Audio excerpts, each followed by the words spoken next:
بسم اللہ الرحمن الرحیم۔ جنایات کی بحث چل رہی تھی۔ جنایت کی 5 قسمیں: قتل عمد، قتل شبہ عمد، قتل خطا، جاری مجرا خطا، قتل بالسبب۔ یہ جنایت کی 5 قسمیں ہیں۔ ان 5 کی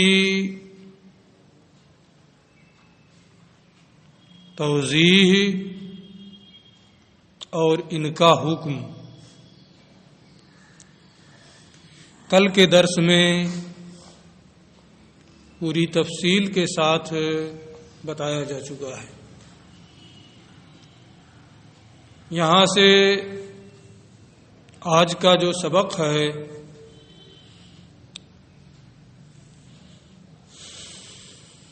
اس میں جنایت کے متعلق جو احکام ہیں، جزوی احکام، اس کو یہ بیان کر رہے ہیں۔ والقصاص واجب بقتل کل محقون الدم علی التعبید۔ پہلی قسم یعنی قتل عمد کے بارے میں انہوں نے کہا تھا کہ گناہ اور قصاص ہے۔ قصاص کس سے لیں گے، کس کو مارنے کی بنیاد پر قصاص لازم آتا ہے، اس کو یہ بتاتے ہیں کہ قصاص واجب ہے ہر اس شخص کو قتل کرنے کی وجہ سے جس کا خون ہمیشگی کے طور پہ محفوظ ہو۔ یہ قیدیں کئی ایک لگائی ہیں۔ محقون الدم ہو یعنی محفوظ الدم ہو، اس کا دم محفوظ ہو، اسے قتل کرنے مارنے کی اجازت نہ ہو۔ ایک قید یہ لگائی ہے علی التعبید، ہمیشگی کے طور پہ وہ محفوظ الدم ہو، اسے مارنا درست نہ ہو۔ مثلا اگر کوئی ذمہ ہے، یعنی دارالاسلام میں بادشاہ اسلام سے امان لے کر کے جزیہ دے کر کے وہ ہمیشہ یہیں رہتا ہے، تو ایسی صورت میں وہ محفوظ الدم علی التعبید ہے۔ اسے اگر کوئی مارے گا تو قصاص لازم ہوگا۔ مسلمان ہے، دارالاسلام میں ہے، وہ محفوظ الدم علی التعبید ہے، ہمیشہ کے لیے اس کا خون محفوظ ہے۔ اس لیے اگر کوئی مسلمان کو مارے گا تو اس سے قصاص لیا جائے گا۔ لیکن اگر کوئی دارالاسلام میں امان لے کر کے کچھ دنوں کے لیے آئے، 10 دن کے لیے 15 دن کے لیے اجازت لے کے آئے، پھر یہ ہو کہ واپس جائے گا، تو 10-15 دن کے لیے اجازت لے کے آیا ہے تو محفوظ الدم تو ہو گیا، لیکن تعبید کا معنی، ہمیشگی کا معنی یہاں نہیں پایا جا رہا ہے، کیونکہ پھر اسے واپس ہونا ہے۔ اس لیے مستامن کو اگر کسی نے مارا تو ایسی صورت میں اس میں قصاص نہیں ہے۔ ہاں، بادشاہ اسلام جو مناسب سزا دینا چاہے دے سکتا ہے کہ جب اس نے امان دے دی تھی تو پھر کیوں ایسا کیا۔ قصاص نہیں ہے، لیکن تعزیر جو بھی بادشاہ مناسب سمجھے وہ ہے۔ وہی انہوں نے کہا ہے والقصاص واجب بقتل کل محقون الدم علی التعبید۔ قصاص واجب ہے ہر ایسے کو قتل کرنے سے جس کا خون ہمیشگی کے طور پہ محفوظ ہے۔ اذا قتل عمدن، جبکہ جان بوجھ کر مارا گیا ہو، اس لیے کہ قصاص قتل عمد ہی میں ہے۔ قتل خطا میں، جاری مجرا خطا میں، شبہ عمد میں قصاص نہیں ہے۔ وَيُقْتَلُ الْحُرُّ بِالْحُرِّ، آزاد کو آزاد کے بدلے میں قصاص میں قتل کیا جائے گا۔ وَالْحُرُّ بِالْعَبْدِ، اور آزاد کو غلام کے بدلے میں بھی قتل کیا جائے گا۔ وَالْمُسْلِمُ بِالذِّمِّ، مسلمان کو ذمی کے بدلے میں قتل کیا جائے گا۔ اس میں یہ نہیں کہ ایک تو مسلمان ہے، ایک ذمی ہے، ایک آزاد ہے، ایک غلام ہے، بس محفوظ الدم علی التعبید ہے، اگر وہ اس کو کسی نے مارا تو اس سے قصاص لیا جائے گا۔ وَلَا يُقْتَلُ الْمُسْلِمُ بِالْمُسْتَعْمِنِ، لیکن مسلمان کو مستعمن کے بدلے میں قتل نہیں کیا جائے گا، کیونکہ مستعمن محقون الدم علی التعبید نہیں ہے، چند دنوں کے لیے وہ امان لے کر کے آیا ہے، پھر اسے واپس جانا ہے، قصد رجوع پر ہے۔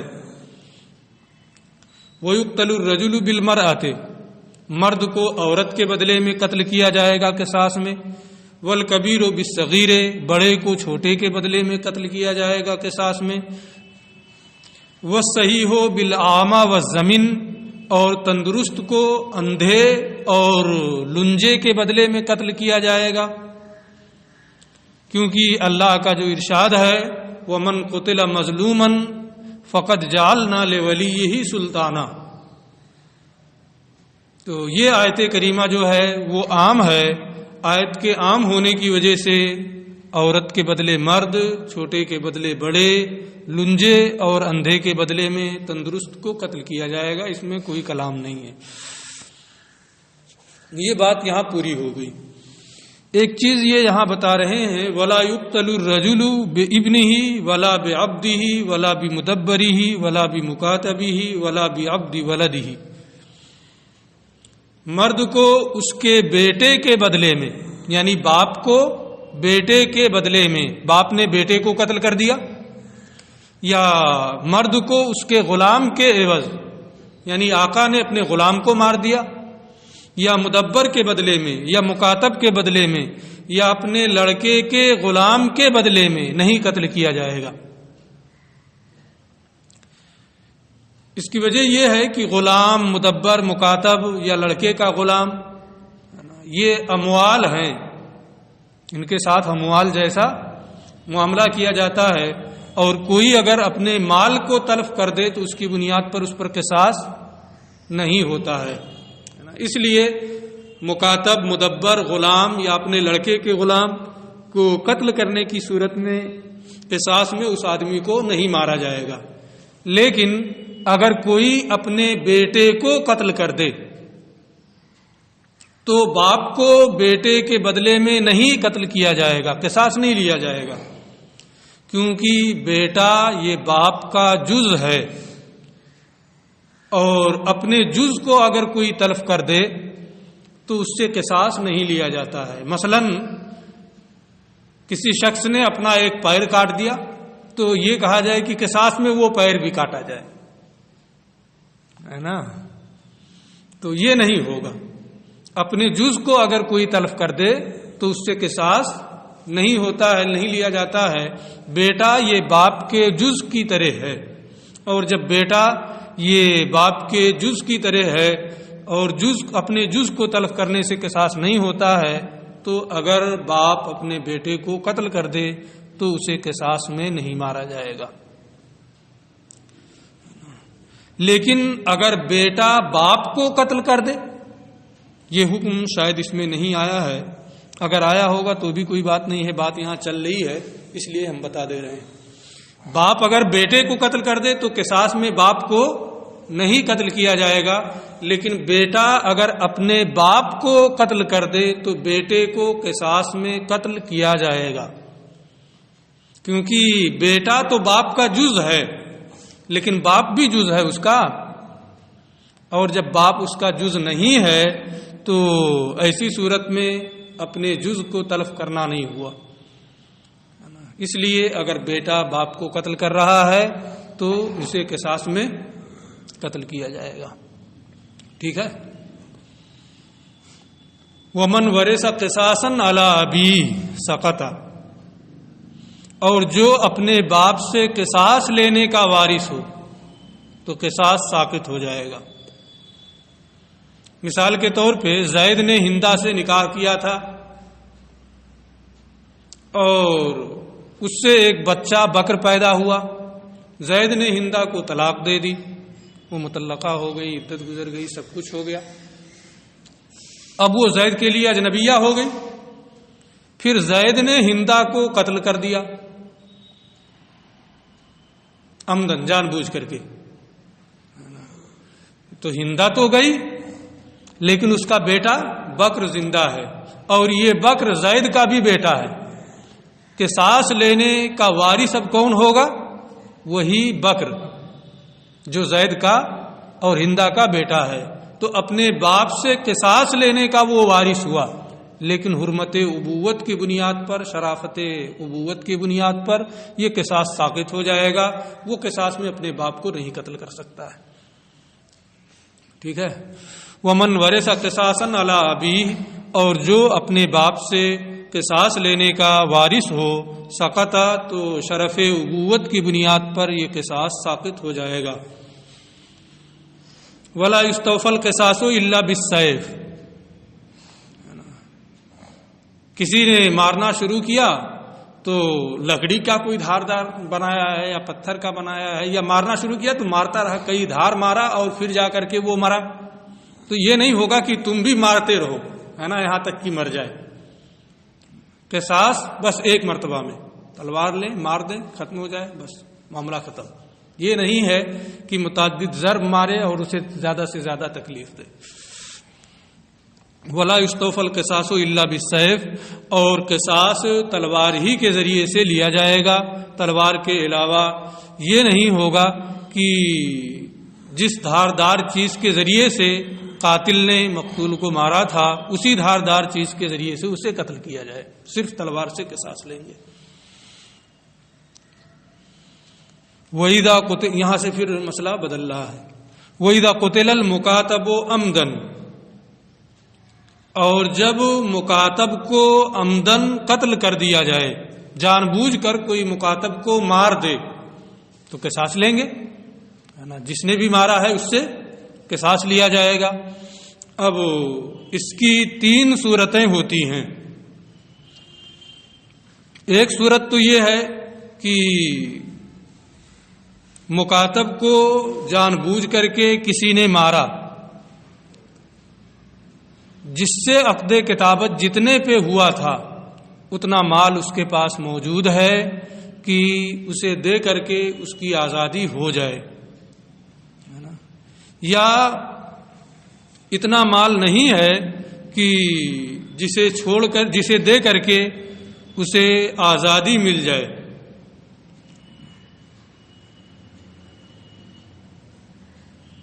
یا یہ 2 صورت ہوئی نا، کہ اتنا مال ہے جسے دے کر کے وہ آزاد ہو سکتا ہے،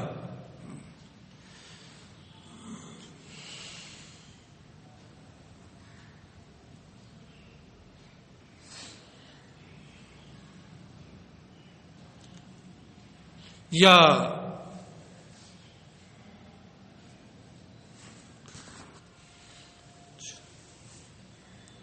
تو ایک صورت یہ کہ اتنا مال چھوڑ کے گیا ہے کہ جسے دے کر کے وہ آزاد ہو جائے، دوسری صورت یہ کہ اتنا مال نہیں چھوڑا ہے جسے دے کر کے وہ آزاد ہو۔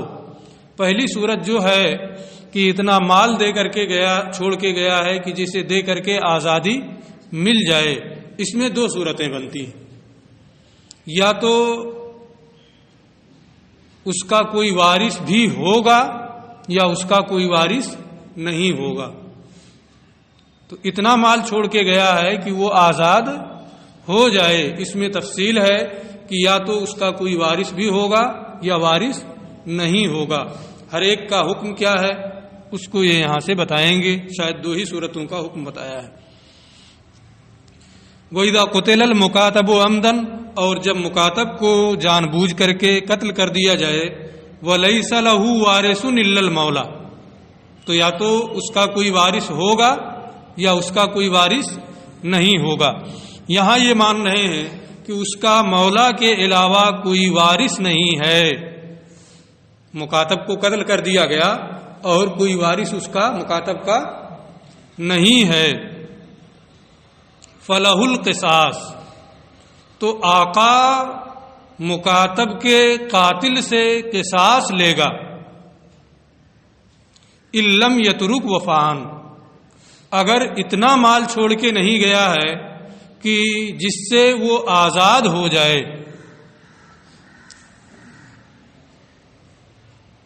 یعنی مکاتب کو قتل کیا اور مکاتب کے پاس اتنا مال نہیں ہے کہ اسے دے کر کے وہ آزاد ہو، اور کوئی وارث بھی نہیں ہے.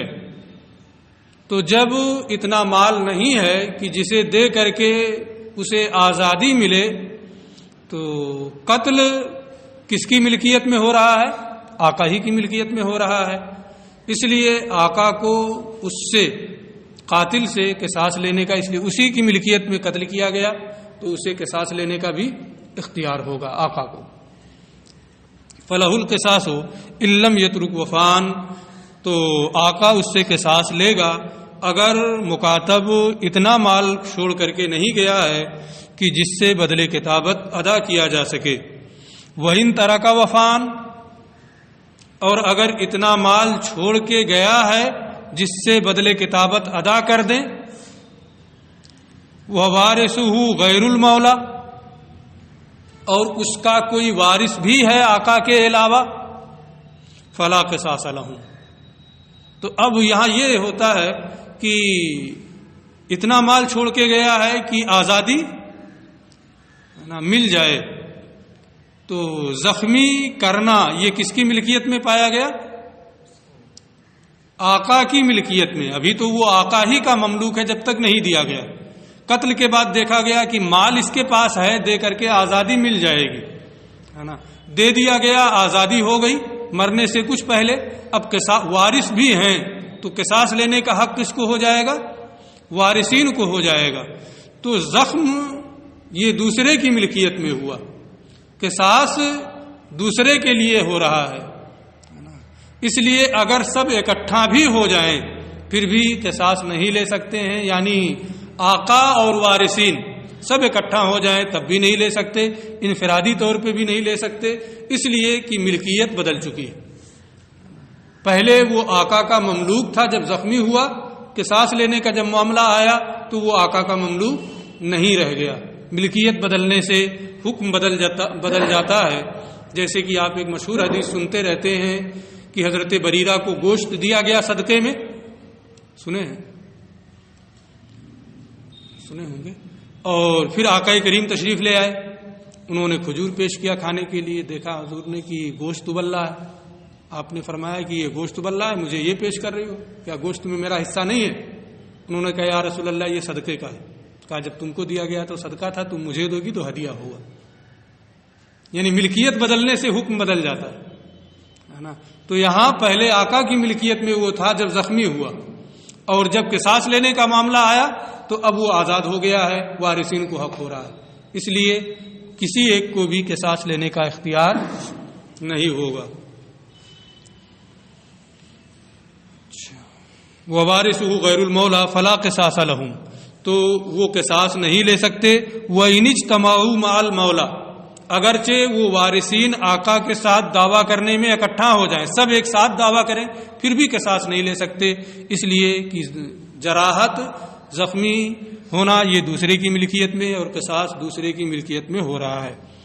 اور اگر اتنا مال چھوڑ کے گیا ہے کہ وہ آزاد ہو جائے اور کوئی وارث نہیں ہے، اس کا کوئی وارث نہیں ہے، صرف اور صرف آقا ہی وارث ہے، تو اس صورت میں آقا قصاص لے سکتا ہے. یہ صاحبین کا قول ہے. امام اعظم کے نزدیک قصاص نہیں لے سکتا. اچھا، امام اعظم اور امام ابو یوسف کے نزدیک وہ قصاص لے سکتا ہے، امام محمد کے نزدیک قصاص نہیں لے سکتا. اس کی تفصیل کتاب میں نہیں بیان کی گئی ہے چونکہ یہ اختلافی مسئلہ تھا، اس لیے اس تیسری صورت کو انہوں نے چھوڑ دیا ہے کہ آنے والی کتابوں میں آپ پڑھیں گے۔ چونکہ کتاب میں 2 ہی صورتیں بیان کی گئی ہیں، 2 میں نے بتا دی، تیسری صورت بھی ہے کہ اتنا مال چھوڑ کے گیا ہے کہ آزادی مل جائے، لیکن وارث کوئی اور نہیں ہے، صرف اور صرف مولا یہی وارث ہے۔ مولا لتا کا وارث ہوتا ہے، ذوی الارحام میں سے کوئی نہ ہو، اصحاب فرائض میں سے کوئی نہ ہو، اسبات میں سے کوئی نہ ہو، تو وارث کون ہوتا ہے؟ ولا آقا پاتا ہے وہی وارث ہوتا ہے۔ تو اس صورت میں شیخین کے نزدیک آقا کو قصاص لینے کا اختیار ہوگا، کیونکہ زخمی ہونا بھی اسی کی ملکیت میں اور کوئی وارث نہیں ہے تو وہی قصاص لینے کا بھی حقدار ہے، تو ملکیت تبدیل نہیں ہوئی، اس لیے شیخین کہتے ہیں کہ قصاص لے سکتا ہے۔ امام محمد کے نزدیک یہ ہے کہ حکماً ملکیت بدل چکی ہے نا، اس لیے قصاص نہیں لے سکتا ہے۔ یہ مسئلہ یہاں پورا ہو گیا۔ وَإِذَا قُتِلَ عَبْدُ الرَّهْنِ، رہن کا بیان آپ پڑھ چکے ہیں ششماہی اول میں۔ اگر اعتماد کے لیے کسی نے اپنے غلام کو کسی کے پاس گروی رکھ دیا تو جس کے پاس رکھا وہ مرتہن ہے، جس نے رکھا ہے وہ راہن ہے، جس چیز کو رکھا وہ کیا ہے؟ مرہون۔ یہ بیان ششماہی اول میں آپ پڑھ چکے ہیں۔ مثلا کوئی باقی تھا اس کا کچھ، تو اس کی وصولیابی کے لیے اپنے غلام کو اس کے پاس ہے نا، یہ کہ وہ مل جائے، اس نے کہا کہ بھائی اپنا غلام میرے پاس رکھو تاکہ اگر تم دین میرا نہ ادا کرو تو اس کے ذریعے سے میں وصول کر لوں، رکھ دیا۔ اب مرتہن کے پاس وہ غلام ہے، پھر اس عبد مرہون کو کسی نے قتل کر دیا تو راہن اکیلے اگر چاہے کہ قصاص لے لے، یا مرتہن اگر اکیلے چاہے کہ قصاص لے لے تو نہیں لے سکتے۔ جب دونوں اجتماعی طور پہ اکٹھا ہو کر کے مطالبہ کریں گے تب قصاص لیں گے، ورنہ نہیں۔ اس کی وجہ یہ ہے کہ ملکیت تو راہن ہی کی ہے، ملکیت تو راہن ہی کی ہے، لیکن مرتہن کا بھی اس سے حق متعلق ہے کہ وہ اپنے دین کی وصولی اسی کے ذریعے سے کرتا۔ تو جب دونوں اکٹھا ہوں گے اسی صورت میں قصاص لیں گے، بغیر اس کے قصاص نہیں لے سکتے۔ وَإِذَا قُتِلَ عَبْدُ الرَّهْنِ، اور جب رہن کے غلام کو عمدن قتل کر دیا جائے، لا یجب القصاص، تو قصاص واجب نہیں ہوگا، حتیٰ یجتمع الراہن والمرتہن، جب تک راہن اور مرتہن اکٹھا نہ ہو جائیں۔ جب دونوں اکٹھا دعویٰ کریں گے تو قصاص اس سے لیا جائے گا، عبد رہن کو قتل کرنے والے سے، ورنہ نہیں۔ رہن کا بیان پڑھے ہیں نا، یاد ہے؟ ورنہ پھر اس کی بھی وضاحت کرنی پڑے گی۔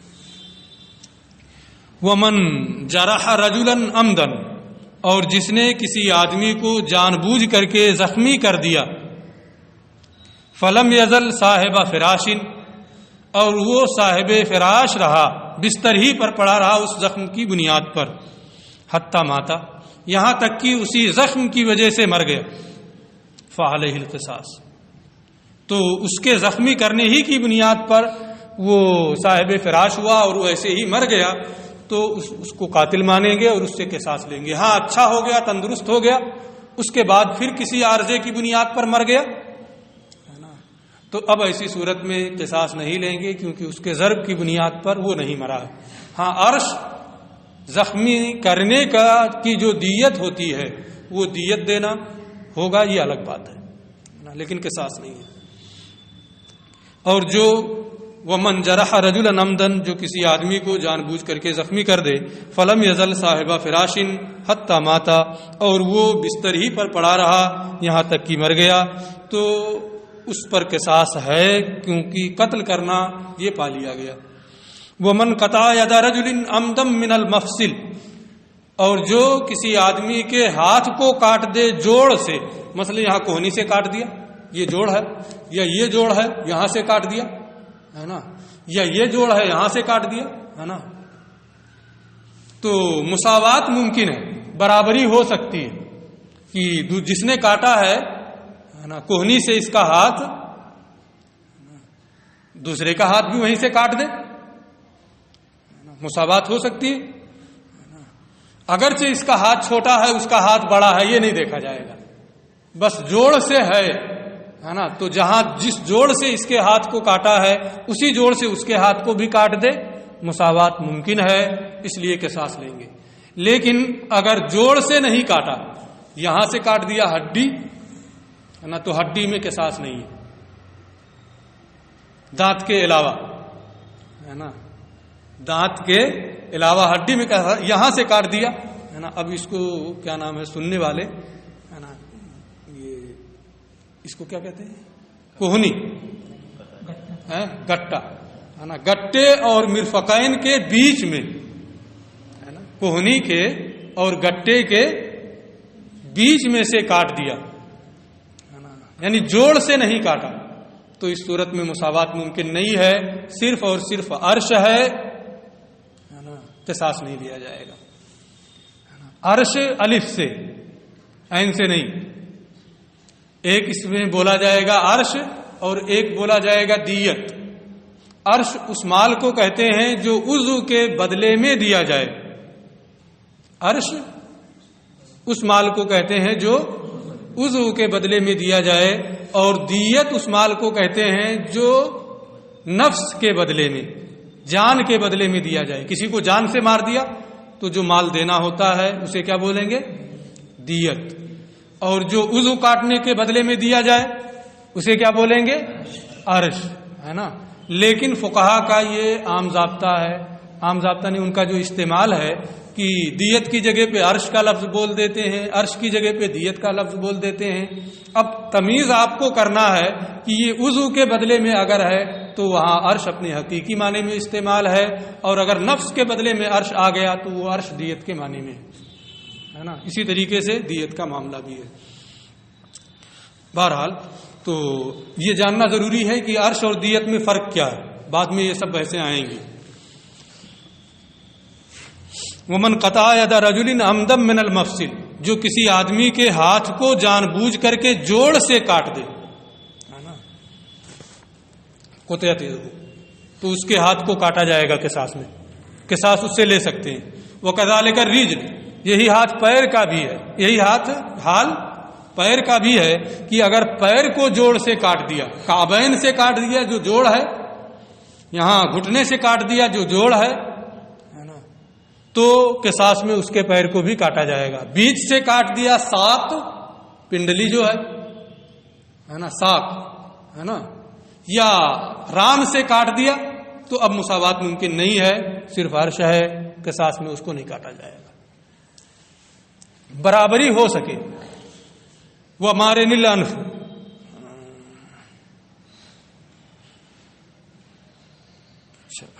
وہ کذالک الرجل، اسی طریقے سے پیر کا بھی ہاتھ ہے، وہ ہمارے نلانف، اور اسی طریقے سے ناک کے نرم حصے کا حال ہے، نرم حصہ کاٹ دیا۔ مساوات ممکن ہو تو قصاص لیں گے، مساوات ممکن نہیں تو نہیں۔ والوزن، اور کان کا معاملہ ہے نا، ایسی جگہ سے کاٹا ہے جہاں سے مساوات ہو سکے، یہ لو جو ہے اس کو کاٹ دیا ہے نا، یا یہ کرری والا جو حصہ ہے نا اس کو کاٹ۔ مساوات اگر ممکن ہے کہ جوڑ ہے وہاں تو قصاص لیں گے، اور اگر مساوات ممکن نہیں ہے تو قصاص نہیں ہے، صرف اور صرف عرش ہوگا۔ ومن ضرب عین رجل فقلعها، جس نے کسی آدمی کی آنکھ پر مارا، آنکھ باہر آ گئی، فلا قصاص علیہ، تو قصاص نہیں ہے، کیونکہ اس طرح مارنا کہ اس کی آنکھ باہر آ جائے ہے نا، اس میں مساوات نہیں ہے نا، آنکھ کا ڈھیلا صرف باہر آ جائے اس طرح سے مارنا، اس میں مساوات ممکن نہیں ہے، اس لیے قصاص نہیں ہے، صرف اور صرف عرش ہے۔ ومن ضرب عین رجل فقلعها، جس نے کسی آدمی کی آنکھ پر مارا اور آنکھ باہر آ گئی، فلا قصاص علیہ، تو قصاص نہیں ہے۔ فإن كانت قائمة، اور اگر آنکھ اپنی جگہ موجود ہے، وہ ذہب ضوءھا، روشنی صرف چلی گئی، فعلیہ القصاص، تو قصاص ہے، مساوات ممکن ہے۔ کیسے مساوات ممکن ہے؟ اس کی یہ صورت بتا رہے ہیں کہ آنکھ اپنی جگہ پہ ہے، صرف روشنی چلی گئی ہے، تو تہما لہ المرا، ایک شیشہ گرم کریں، وَيُجْعَلُ عَلَى وَجْهِهِ قُطْنٌ رَطْبٌ، اور اس کے آنکھ پر تر روئی رکھ دیں، ہے نا، شیشہ گرم کیا، آنکھ پر تر روئی رکھ دیا، پھر وَتُقَابِلُ عَيْنُهُ بِالْمِرْآةِ، اور اس کی آنکھ اس گرم شیشے کے مقابل کی جائے، ہے نا، روئی رکھ کے شیشے کے مقابل، گرم شیشے کے مقابل، تو اس سے آنکھ کی روشنی چلی جاتی ہے۔ اس لیے تر کر کے کوئی چیز، گرم شیشہ کبھی نہیں دیکھنا چاہیے، ہے نا، تر کر کے، یا کوئی بھی چیز آپ رومال لیے ہیں، تاپ رہے ہیں، چشمہ لگائے ہوئے ہیں، ایسے بار بار کر رہے ہیں، یا آنکھ پہ اندر کر رہے ہیں، اس سے آنکھ کو نقصان ہوتا ہے، نہیں کرنا چاہیے، ہے نا۔ تو وہ تقابل عینہ، اور اس کی آنکھ چشمے شیشے کے مقابل کی جائے، حتی یذھب ضوءھا، تاکہ اس کی روشنی چلی جائے۔ تو اس میں اس طرح سے مساوات ممکن ہے کہ صرف اور صرف اس کی آنکھ کی روشنی چلی جائے۔ اس لیے اگر کسی نے آنکھ پہ مارا، صرف روشنی چلی گئی، تو مساوات ممکن ہے، اس لیے قصاص لیں گے۔ یہ بحث یہیں آج ہم روک رہے ہیں، باقی کل انشاءاللہ۔